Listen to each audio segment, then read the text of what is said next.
नमस्कार दोस्तों, स्वागत है आपका एक्टिव अपडेट शो में। तो दोस्तों, एक पार्टिकुलर मिसाइल है जिसकी काफी ज्यादा चर्चा हो रही है। इस पे बहुत सारे आर्टिकल्स पब्लिश किए गए हैं। न्यूज चैनलों में इसके स्पीड और एक्यूरेसी के बारे में बात की जा रही है। तो हम यहाँ बात कर रहे हैं प्रलय मिसाइल के बारे में। तो दरअसल न्यूज ये है कि तवांग में हुए चीन के साथ झड़प के बाद हमारे भारतीय सशस्त्र बलों ने प्रलय मिसाइल के अधिग्रहण के प्रस्ताव को पेश किया था। 25 दिसंबर 2022 को मिनिस्ट्री ऑफ डिफेंस ने 120 मिसाइल के ऑर्डर को मंजूरी दे दी है। अब आप कहेंगे कि भारत के पास तो पहले से सुपरसोनिक क्रूज मिसाइल ब्रह्मोस है, तो फिर ये प्रलय को लाने की क्या जरूरत थी। यहाँ दोस्तों, बात बिल्कुल सही है कि ब्रह्मोस एक सुपरसोनिक क्रूज मिसाइल है जिसकी स्पीड 2.8 मैक है, यानी कि ध्वनि की गति से लगभग 3 गुनी गति से यह अपने टारगेट को हिट करता है। लेकिन बात यहाँ सिर्फ गति की ही नहीं है। दरअसल ब्रह्मोस जो है वह एक सुपरसोनिक क्रूज मिसाइल है, लेकिन प्रलय जो है एक शॉर्ट रेंज बैलिस्टिक मिसाइल है। अब आप सोच रहे होंगे कि बैलिस्टिक और क्रूज में क्या अंतर होता है, तो चलिए दोस्तों आगे डिस्कस करते हैं कि बैलिस्टिक और क्रूज में क्या अंतर होता है और ये प्रलय मिसाइल क्या है, इसकी स्पीड कितनी है, यह कितने दूरी तक मार कर सकता है, और सबसे महत्वपूर्ण बात कि क्या इसका जो खर्च आएगा वह ब्रह्मोस से कम होगा। तो चलिए दोस्तों वीडियो को फटाफट शुरू करते हैं बिना आपका टाइम वेस्ट किए। तो सबसे पहले दोस्तों हम प्रलय मिसाइल के बारे में बात कर लेते हैं। यह प्रलय मिसाइल जो है यह canisterized tactical surface to surface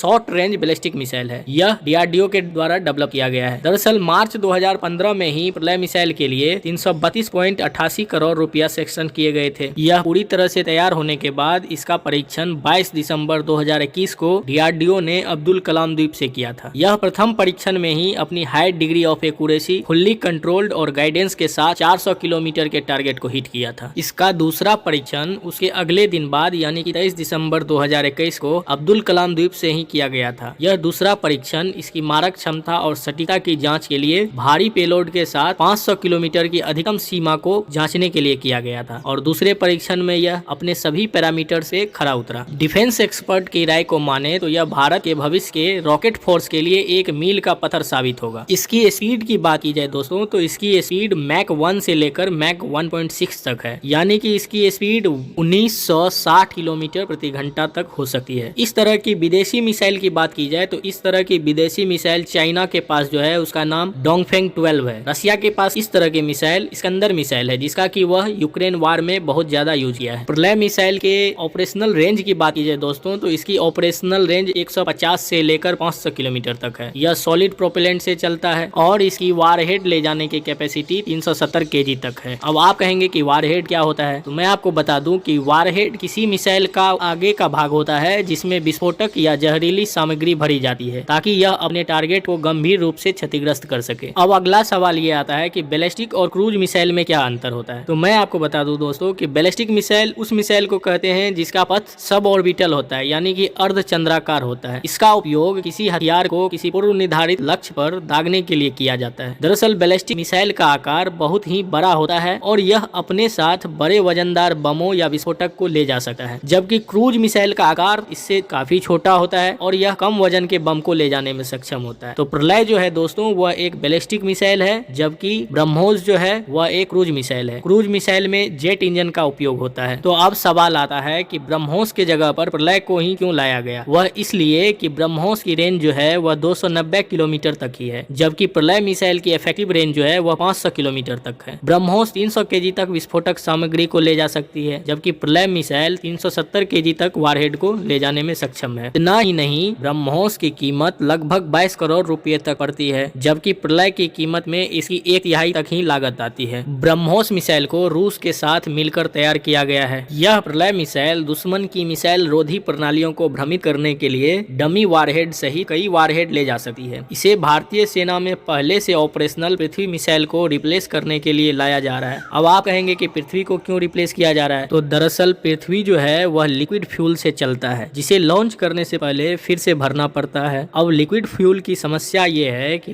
यह लंबे समय तक स्टोर रहने पर इसमें रिसाव की संभावना बनी रहती है, या फिर वह उस धातु के कंटेनर को धीरे धीरे नष्ट करने लग जाता है। जबकि प्रलय की बात करूं दोस्तों, तो प्रलय एक सॉलिड फ्यूल वाला मिसाइल है और इसमें अपडेटेड इलेक्ट्रॉनिक्स का सबसे ज्यादा इस्तेमाल किया गया है। इसे युद्ध जैसे हालात में लंबे समय तक स्टोर करके रखा जा सकता है। डिफेंस एक्सपर्ट की माने बॉर्डर के पास दुश्मन के किसी भी अड्डे को खत्म करने के लिए प्रलय सबसे कारगर मिसाइल सिद्ध होगी। अगर LAC या LOC line of actual control या लाइन ऑफ कंट्रोल के पास से इसे दागा जाए तो चीन या पाकिस्तान के बंकरों, मिलिट्री बेसों और और मिलिट्री इक्विपमेंट को खत्म करने में ज्यादा समय नहीं लगेगा। अब आप लोगों से एक सवाल पूछता हूँ, इसको कमेंट सेक्शन में कमेंट करके जरूर बताइएगा। प्रलय मिसाइल की जो टेस्टिंग हुई है वह अब्दुल कलाम द्वीप पे हुई है। अब आप कमेंट करके यह बताइएगा कि अब्दुल कलाम द्वीप कहाँ पे स्थित है। यदि आपको इस वीडियो से अपने नॉलेज को अपडेट करने में मदद हुआ हो तो इस चैनल को सब्सक्राइब करें और अपने दोस्तों के साथ शेयर करें। मिलते हैं अगले वीडियो में, तब तक के लिए जय हिंद।